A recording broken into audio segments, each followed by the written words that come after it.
I'm Christina Owayo in Dallas, and here are your top stories. Bill Gates has unveiled his global digital ID and digital currency that he says are necessary to grant people access to financial services, healthcare, education, and elections. But critics say that people won't be able to engage in basic societal services if they are deemed non-compliant and will be erased from society.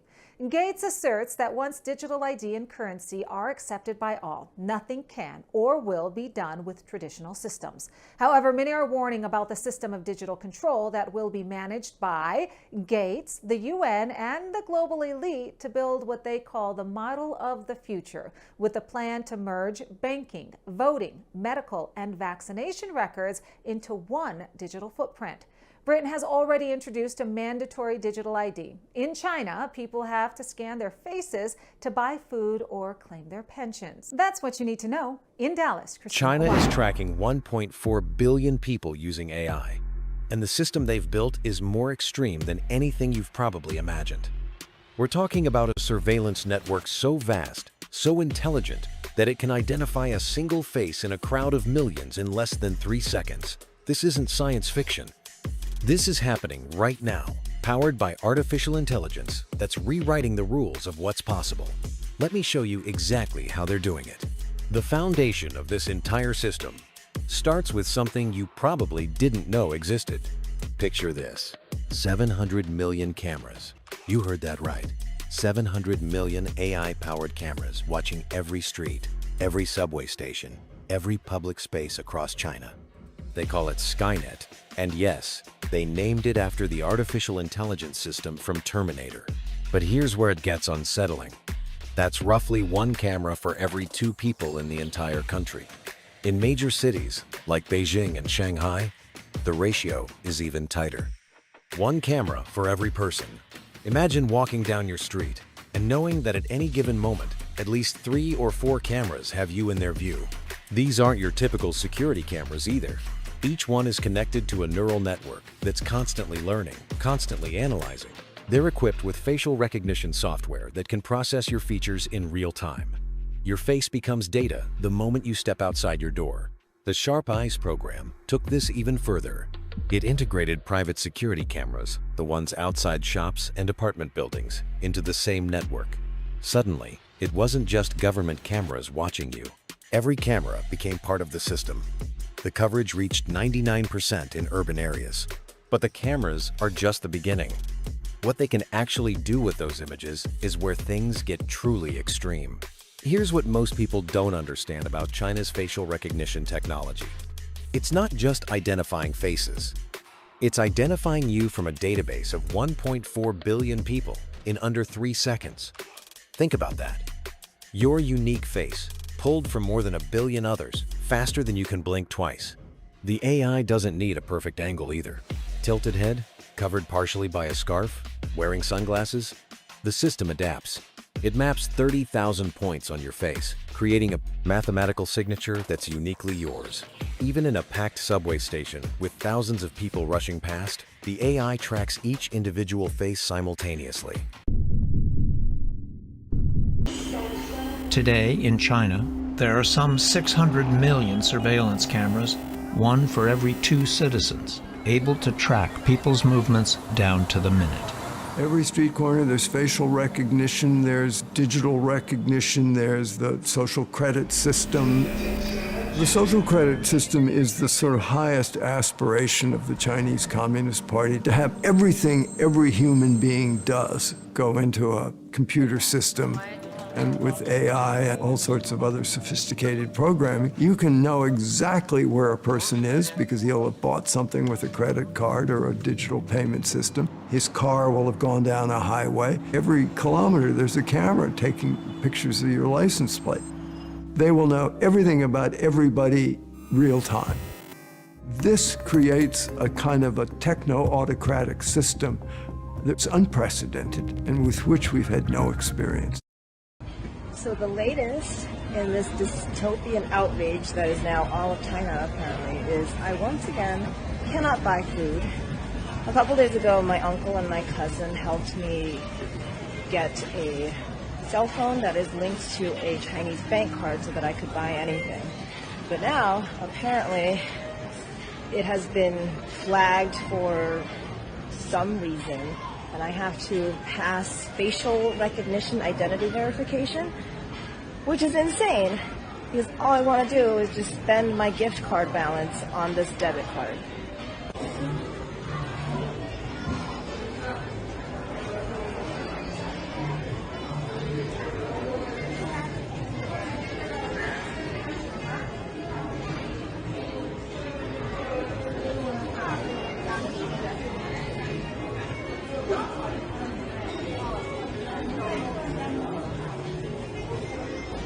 I can't believe I'm doing this. I have to open my mouth. Oh my god. Terrifying.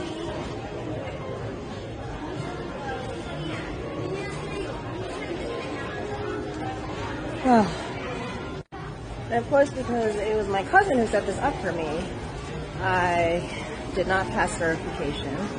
I guess it's a good thing that the Chinese app is not racist. But now I once again can't buy anything. Having a digital ID is set to become mandatory in the UK. But what actually is a digital ID and how will we use it? This is what we know from the government so far. The Prime Minister says the scheme will help crack down on illegal working and modernise Britain. Digital IDs will be mandatory in order to work or to rent a home in the UK. You'll have it stored on your phone, similar to a contactless card. And it will include your name, your date of birth, your nationality or residence status, and your photo. Other countries already use digital IDs, like Greece and Singapore. However, we still don't know if this type of ID will be used to verify your age, to do things like buy alcohol, or to get you into a club. But what about people who don't have smartphones? Well, the government has said that it wants to ensure that the scheme will work for people who aren't able to use a smartphone. And it will be launching a consultation on how the scheme will be delivered later this year. That's expected to last 3 months, and even though we don't have an exact date yet for when the scheme will start, it's expected to be introduced into Parliament early next year. Every adult will need a new government-issued digital ID. A digital ID. Having all of your personal information stored in one place. We will spare no effort to make Europe an AI continent. To integrate you into this great reset. So how soon could central bank digital currencies become a reality? We should be helping countries to develop a national digital infrastructure.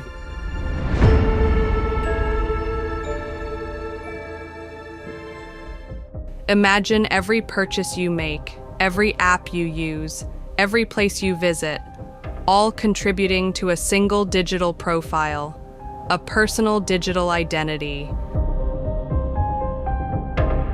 This way, many details of your life could be stored in a unified digital record. That profile might eventually connect with your bank, your doctor, your employer, government agencies, and even your car. This isn't science fiction. It's a vision that organizations like the World Economic Forum are advocating, and that governments and tech companies are gradually moving toward. The rollout of this digital ID infrastructure is truly global and coordinated. Oracle founder and billionaire Larry Ellison emphasizes the need to feed AI systems an immense amount of all available government data. For what government should do in terms of its digital infrastructure, digital ID, data centers, and so on. The first thing a country needs to do is to unify all of their data so it can be consumed and used by the AI model. Basically, I have to tell the AI model as much about my country as I can. If you want to improve population health, you have to take all of your healthcare data, your diagnostic data, your electronic health records, your genomic data. The benefits are clear. Digital ID will make our interactions with each other and with the state faster, cheaper, and more reliable. Stay with me. This isn't some distant future. Steps toward it are already underway.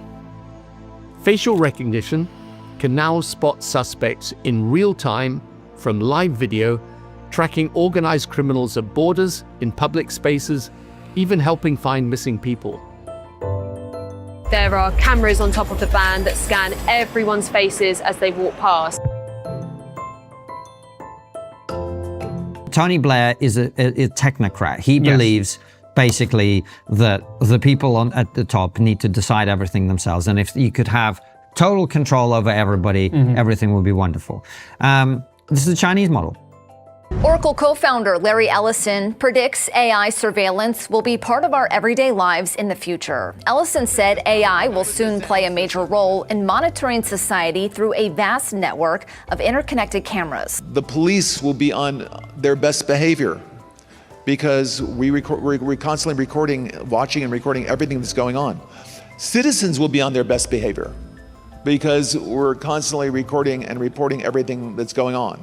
But what it will do is create the digital control infrastructure, which then lays the groundwork for all your activities and all of your behavior to be managed by the government and for you to be rewarded or disincentivized in relation to certain behavior. That is the Chinese social credit system, where if you are a good citizen, quote unquote, you can do things that other people cannot do. And if you're a bad citizen, quote unquote, you can't even buy a train ticket to go to a different city. This is where it's going. That tells me I'm still on the blacklist. Punished because he's been branded untrustworthy by the state. Once you're blacklisted, you can no longer get a bank loan, start a business, buy an apartment, or even send your children to a private school.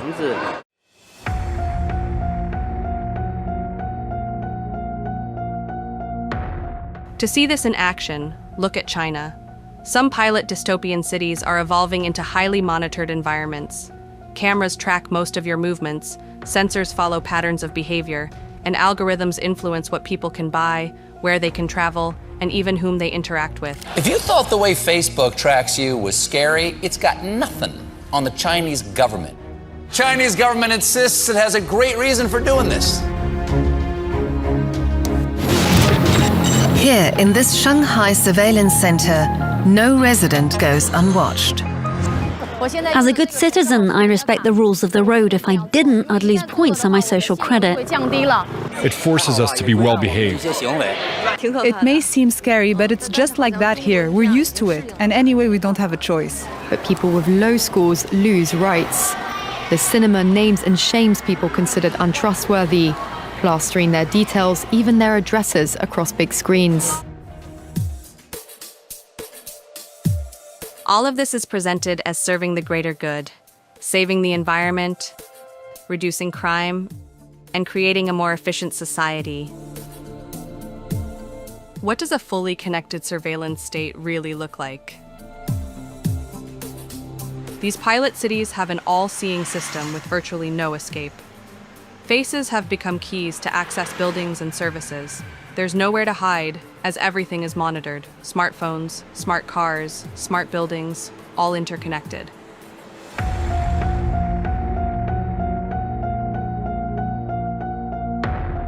In such a system, it's almost impossible to break the rules without being noticed.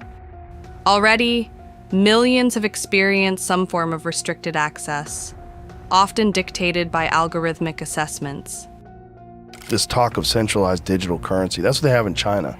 If you fuck up in China and you get a bad social credit score because you tweeted something they didn't like, now you can't buy a plane ticket. Now you can't buy a car. Yeah. Now you can't get a loan. Now you can't do something. You step the fucking line and people self-censor.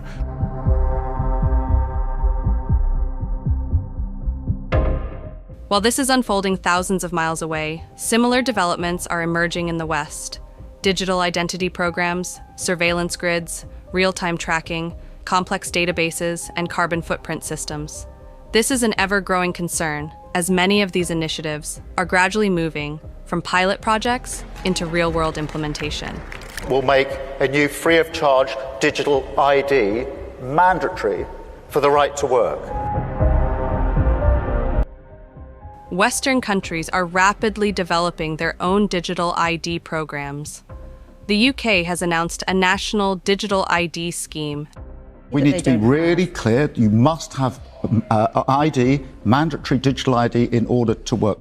This technology has advanced amazingly. to make the most of this new and revolutionary technology. The British people view this whole digital ID as an Orwellian nightmare. Yeah, these motherfuckers are pushing digital ID on these people. And then they'll be able to control your movement and control you entirely. This is your wake-up call. This is about building a centralized, state-controlled digital identity system that could be used, will be used, to link your finances, your medical history, your travel movements, your social media activity, even your social activity in real life, and more. It's quite frankly a digital dog tag, and once it's clipped around your neck, you will not be able to take it off. Refuse a digital ID. A digital ID is very terrible things, you know. That is the ruling model of the Chinese Communist Party. The ID system is very bad, you know. They will monitor every behavior, every speak you made. Do you understand? Huawei, Zhongxin, Datang, they all military company. Their boss is soldier. People's Liberation. Yes, in China today, we have the army of the internet space, internet space. They have the army. They have the army to managing the internet. They have the internet army, you know. You have a social credit system in China. Yes. That's what they use. So they're trying to do it in the UK with the digital ID. What do you think about that as advice to people in the UK, from China? The digital ID, That's what do you very think? terrible. You know, in China, digital ID is already used for 20 years, since 20 years. You know, every people have their field. Every people have their field in the database, in the Chinese Communist Party database. So they monitor every people, you know. If I make public speech, even in UK, even in Europe, even I writing some things, I say, I against the Chinese Communist Party. Chinese Communist Party will send undercover policemen, agents to harass me, to threaten me, to poison me, even in UK. Before I live in United States, they send people come to United States, Los Angeles, to poison me. Unimaginable, you know. Can you imagine that in UK, in United States, in Europe, there is a Chinese policeman station. They have the policeman station in London. So do you understand that? So is that their main tool of oppression at the moment, the digital ID system? Because the ID system is very bad, you know. They will monitor every behavior, every speak you made. Oh, that's the perfect. And they will automatically attract the keywords you done. And they will send these keywords to the policeman. And they will arrive. If you make some things they don't like, they will send the policeman directly to your home, take you to the detention center. That's happen every day in China, you know. In Beijing, in Shanghai, if you writing something on the website is not public speech, you know, it's impossible to make public speech in big city of China, you know. If you writing something on websites that I am against the Chinese Communist Party, 2 hours later, policemen will send to your homes, take you into the detention center. And after that, it's like you get guilty. You have to go to the jail for 5 years. 5 years. Can you understand? You excuse your freedom of speech, but you get 5 years in prison sentence. Is it true? I see on the internet, on X and everything, people who don't comply with the digital ID, or they do too many bad things, they have no access to food and travel and end up homeless. Is that true? I tell you that in China, they use a mobile phone ID. And in the global pandemic, you must scan you have the barcode. When you go to the train, you have to scan your barcode. When you go to the shopping, you must scan your barcode. When you go outside of your community, they have the gate. You have to scan your barcode. If you are not, your barcode was locked. You are locked. Your house arrested. You cannot go outside of your community. You cannot go to the buy the food. You cannot buy the tickets for train. You cannot buy the tickets for bus. You was house arrested. That is Chinese Communist Party take control of the people. That is the control of the freedom of movement. It's not only freedom of speech or freedom of publication. Most of the Chinese people, they are slave labor. They are slave labor. You know, can you imagine that? Those people today, those people suffering is related with your future. In the futures, Chinese Communist Party already destroy your industry, destroy your manufacturing capability, and they will take over your government. They will copy dictatorship and totalitarian regime to your countries, put your children, your grandchildren into the concentration camp.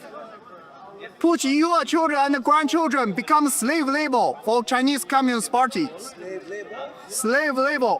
Your children and your grandchildren. Then what happens to them? So, like, are they homeless in China? Do they end up homeless, or do they pick them and take them to jail? I tell you that in China there is no homeless already. Jesus. Homeless in the 10 years before in Beijing, 2008.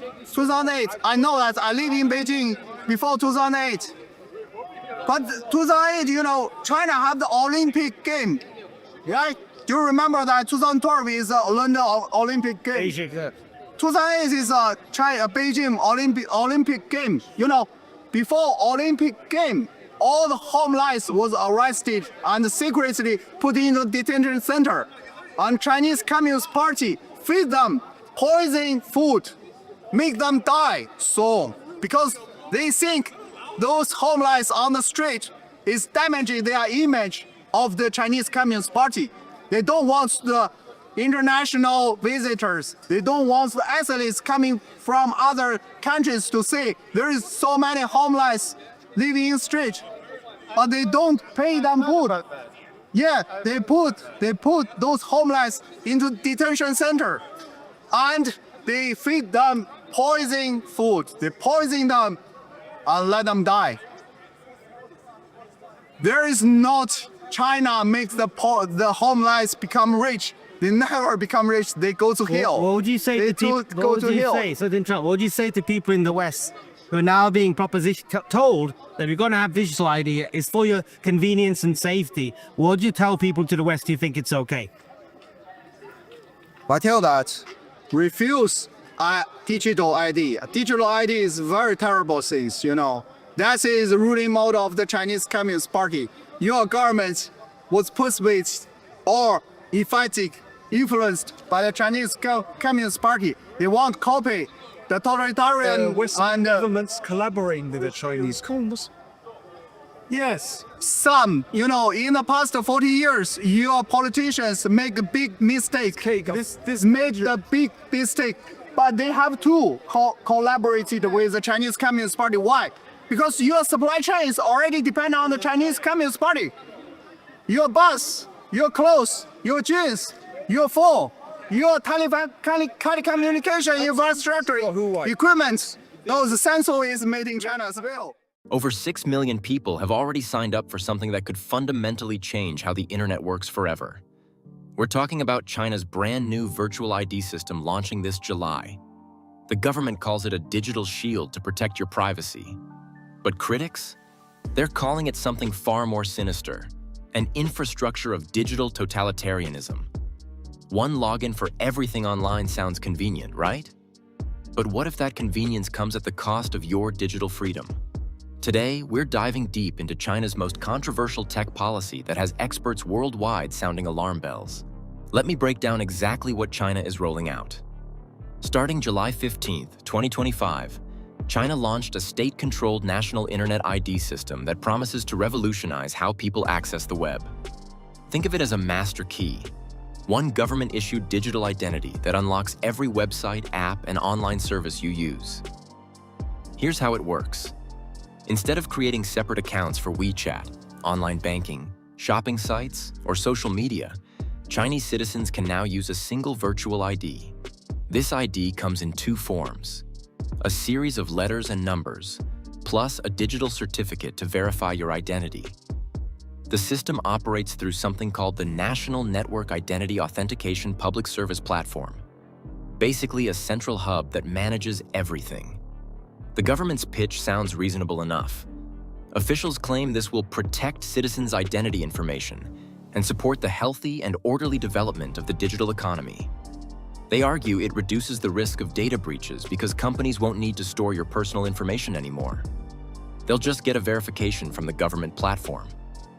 With over 6 million people already registered and the app downloaded more than 16 million times, the system is gaining serious traction. But as we'll see, there's much more beneath the surface of this seemingly convenient solution. Now let's talk about what this system really enables. According to Xiao Qiang, a research scientist studying internet freedom at UC Berkeley, this is a state-led unified identity system capable of real-time monitoring and blocking of users. But it gets worse. He warns that it can directly erase voices it doesn't like from the internet. So it's more than just a surveillance tool. It is an infrastructure of digital totalitarianism. Think about the implications here. Currently, if the Chinese government wants to silence someone online, they have to work with multiple platforms individually. With this centralized system, they could potentially wipe out someone's entire digital existence with a single click. Shane Yi from China Human Rights Defenders explains that authorities can now track users' entire digital trail from point zero. This represents a massive shift in how internet control operates. Before, China relied on a somewhat decentralized approach, with different groups and platforms handling censorship. Now, everything flows through one central system that the government directly controls. This escalation fits a broader pattern. Since Xi Jinping took power in 2012, China has systematically tightened its digital grip through an army of censors working around the clock. They remove posts, suspend accounts, and help authorities identify critics before any dissent can gain momentum. The virtual ID system is simply the next evolution in this digital control strategy. Here's where things get really interesting and concerning. The Chinese government keeps emphasizing that this system is completely voluntary. Citizens can choose whether or not to sign up. Sounds reassuring, right? Well, not so fast. Experts warn that once this ID becomes linked to essential daily activities like shopping, banking, and social media, it may no longer be possible to opt out. Picture trying to live in today's world without using any online services. It's practically impossible. Law professor Hao Chen-sun from the University of Hong Kong explains the government's likely strategy. If the government wants to promote this internet ID verification system, it can do so through various arrangements, essentially by encouraging people to adopt it, offering more conveniences in return. Translation: they'll make life so much easier with the ID that not having one becomes a major inconvenience. This isn't speculation, it's already happening. Hundreds of apps have been trialing the internet ID system since last year, and major companies are integrating it into their platforms. As more services require the ID for access, the voluntary nature quickly becomes meaningless. We've seen this playbook before. Many digital systems in authoritarian countries start as optional conveniences and gradually become essential requirements. The voluntary label provides plausible deniability, while the infrastructure for mandatory compliance is quietly built in the background.